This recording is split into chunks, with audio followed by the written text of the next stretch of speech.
Hello guys, bersama saya lagi dalam Alright Nopo Channel. So, rupa-rupanya Muhyiddin Yassin lebih kaya daripada Datuk Seri Anwar Ibrahim.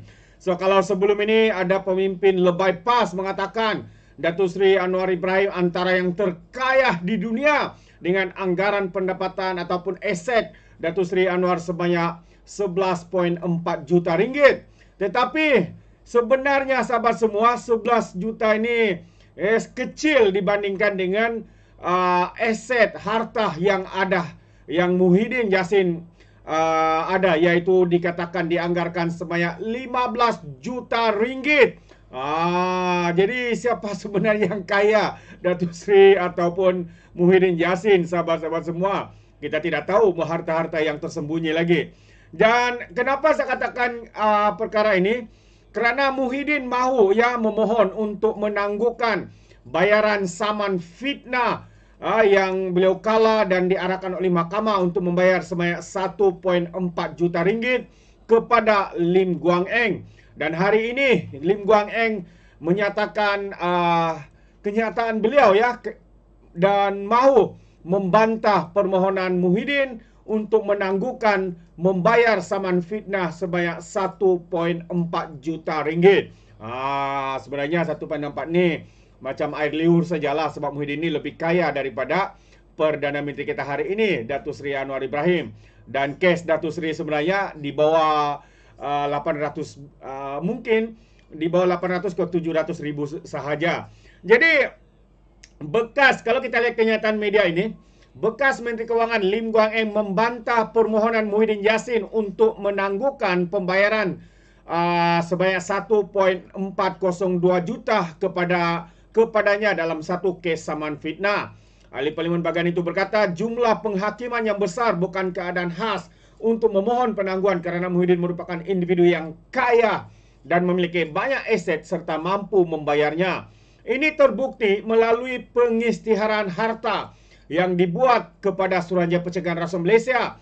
Defendant menduduki tempat pertama dalam senarai pengisytiharan aset Kabinet SPRM yang diterbitkan pada Julai 2020 dengan pendapatan bulanan sebanyak hampir 100 ribu ringgit dan nilai besar aset yang dimiliki yang diisytiharkan antara 10 hingga 15 juta ringgit, katanya. Jadi beliau berkata demikian dalam afidavit yang difailkan semalam bagi menjawab permohonan Muhyiddin untuk menangguhkan pembayaran jumlah penghakiman sebanyak 1.35 juta dan juga kos guaman sebanyak 50,000 dan juga kos lain sebanyak 2,000 sementara menunggu rayuannya didengar serta dilupuskan. Justru itu bekas Ketua Menteri Pulau Pinang tersebut memohon agar cadangan Muhyiddin untuk mendepositkan 50% daripada jumlah penghakiman ditolak. Lim berkata sebelum notis kebangkrapan terhadap Muhyiddin difailkan, beliau telah memberi peluang kepada defendant untuk membayar jumlah penghakiman dengan memberi masa yang mencukupi dan munasabah, iaitu kira-kira 10 hari. Beliau juga berkata yang Muhyiddin merupakan bekas Perdana Menteri dan ahli politik terkemuka di Malaysia, perlu menunjukkan contoh baik kepada seluruh negara dengan mematuhi serta menghormati keputusan mahkamah yang telah mendapati defendant menfitnahnya dan diarahkan membayar ganti rugi. Katanya dalam kes ini, defendant mempunyai lebih daripada sebulan untuk mematuhi penghakiman tersebut. Bagaimanapun, defendant hanya memilih untuk memfailkan permohonan itu selepas saya memberi peringatan terakhir kepadanya pada 4 Disember 2024. Katanya lagi, walaupun sudah diberi lebih daripada sebulan sejak tarikh penghakiman, defendant tidak menunjukkan sebarang usaha bahawa beliau sanggup mematuhi penghakiman mahkamah dengan mendepositkan jumlah penghakiman tersebut kepada saya atau membayar kepada akaun peguam, katanya. Jadi Muhyiddin memfailkan permohonan itu pada 9 Disember lepas atas alasan jumlah 1.4 juta ringgit adalah besar serta beliau memerlukan masa untuk mengumpulnya dan beliau bersedia untuk mendepositkan 50% daripada jumlah itu ke dalam akaun simpanan tetap yang akan dipegang oleh peguam Lim sementara menunggu rayuannya didengar dan dilupuskan.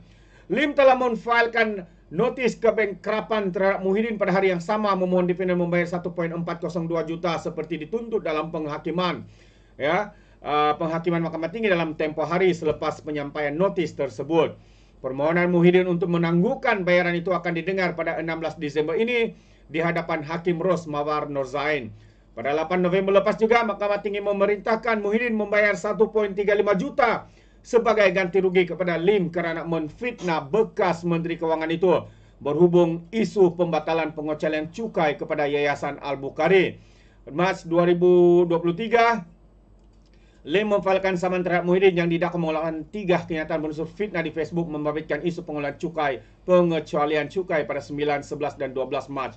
Lim turut mendakwa kenyataan itu fitnah dan beliau bermaksud beliau menyalahguna kedudukan dengan kuasa dengan memberi kuasa atau mengarahkan lembaga hasil dalam negeri mengenakan cukai serta penalti ke atas Yayasan Al-Bukhari walaupun Yayasan Kebajikan itu sudah pun diberikan pengecualian. Kalau sebelum ini sahabat semua, Muhyiddin Yassin begitu yakin kononnya apa yang dikatakannya itu benar berlaka. Benar-benar berlaka, tapi akhirnya sahabat semua ternyata semua itu hanyalah fitnah, hasutan yang cuba dimainkan oleh pemimpin daripada Perikatan Nasional. Ini bukan pemimpin biasa sahabat semua. Dia adalah presiden kepada Parti Bersatu yang dikhianatinya, dirampasnya daripada Mahathir Mohamad dan juga pengerusi Perikatan Nasional. Jadi berikanlah contoh yang baik. Sudah kalah dan sudah nyata bahwa kamu itu seorang penfitnah, bayarlah seperti yang diarahkan oleh mahkamah.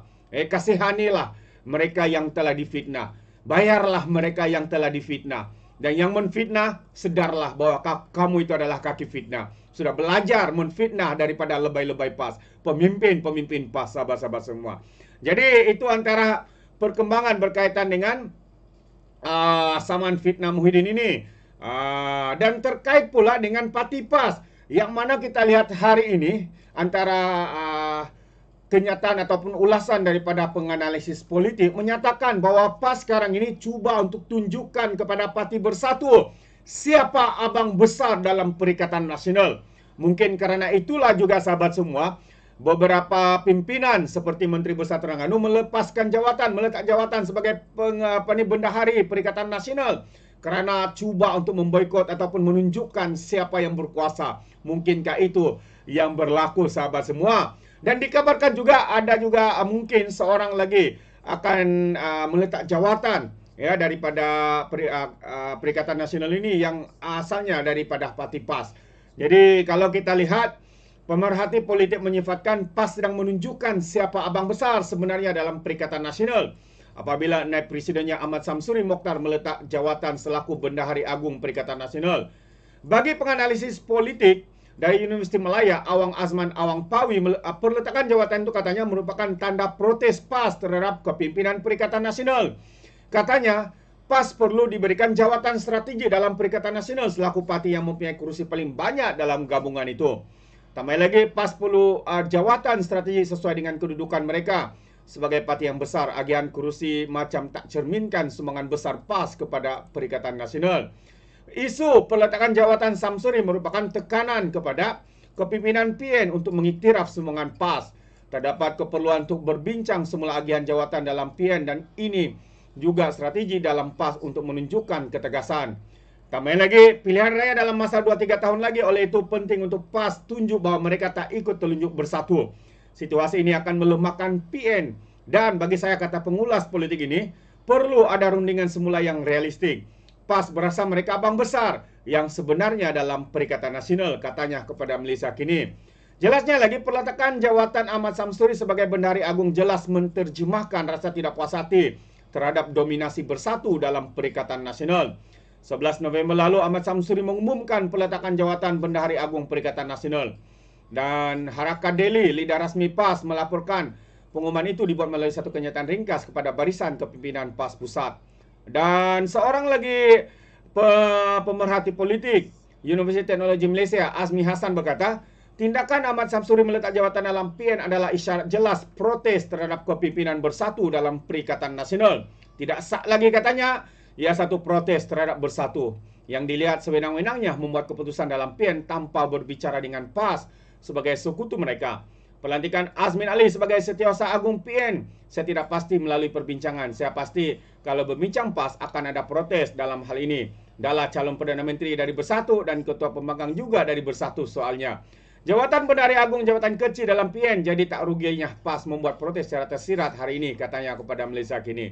Jadi itu sahabat semua antara komen-komen daripada penganalisis politik ya berkaitan dengan situasi yang sedang berlaku ya di dalam Perikatan Nasional, khususnya antara PAS dan juga Bersatu. Masing-masing cuba tunjuk kuasa, PAS mahukan kuasa, Bersatu rampas kedudukan jawatan penting dalam Perikatan Nasional. Mungkinkah itu antara penyebab utama kenapa Bendahari Agung Perikatan Nasional meletak jawatan, yaitu Menteri Besar Terengganu Samsuri. Itu antara komen ulasan ya daripada penganalisis politik. Jadi sahabat semua, apa pandangan Anda? Anda diberikan komen di dalam ruangan komen. Jadi izinkan saya untuk mengundurkan diri, dan seperti biasa peribahasa mengatakan tak apa pun kangkap 2 tahun keinginan. Dalam bahasa Melayunya, tepuk dadah tanya selera. Sekian daripada Alright Nampak Channel, kita berjumpa lagi. Bye bye.